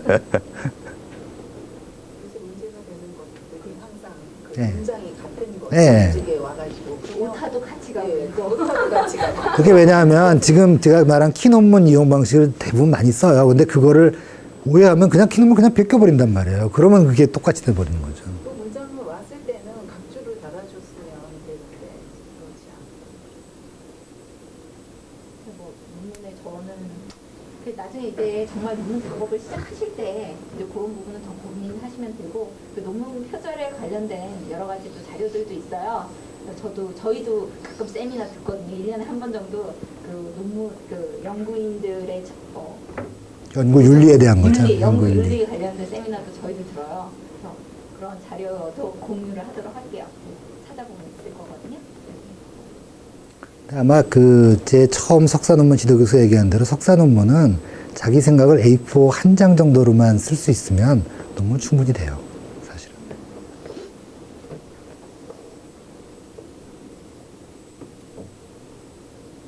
어렵더라고요. 지금 생각해보면 그게 쉬운 건 아니에요. 자기 말로 자기 아이디어를 A4 하나를, 그러니까 새로운 거죠, 일종의. 새로운 아이디어를 쓰는 거니까. 그 정도가 되면 논문을 쓰기 시작해도 된다는 거 보시면 돼요.